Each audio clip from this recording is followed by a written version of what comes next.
आप देख रहे हैं नवीन भोजपुरी 26। तो मेरा भाई इस वीडियो में हम लोग जानेंगे कि अक्षरा सिंह और काजल राघवानी और अमरपाली दुबे में से सबसे ज्यादा उम्र किनका है दोस्तों, और इन सब का जन्म कब हुआ था।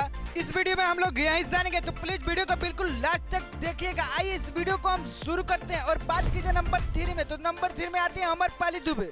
तो बात कीजिए अमरपाली दुबे का उम्र का, तो दोस्तों अभी तक इनका उम्र बहुत ज्यादा हो चुका होगा, लेकिन इनका जन्म हुआ था 11 जनवरी 1987 में इनका जन्म हुआ था। अभी तक ये 37 साल के हो चुकी है। और बात की जाए वहीं नंबर 2 में, तो दोस्तों नंबर 2 में आती है काजल राघवानी।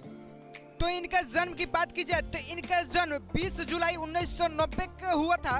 तो अगर आप लोग काजल राघवानी का सच्चे फैन होंगे तो आप लोग बताइएगा 20 जुलाई से 1990 तक आखिर एक कितना वर्ष की हो चुकी है, कमेंट में आप लोग जरूर बताइएगा। और वहीं बात की जाए नंबर 1 की बात की जाए तो दोस्तों अक्षरा सिंह। अगर अक्षरा सिंह को अगर आप लोग जानते होंगे तो इस वीडियो को जरूर लाइक कर दीजिएगा। तो अक्षरा सिंह की बात की जाए उम्र की, तो दोस्तों इनका जन्म हुआ था 30 अगस्त 1991 में जन्म हुआ था इनका।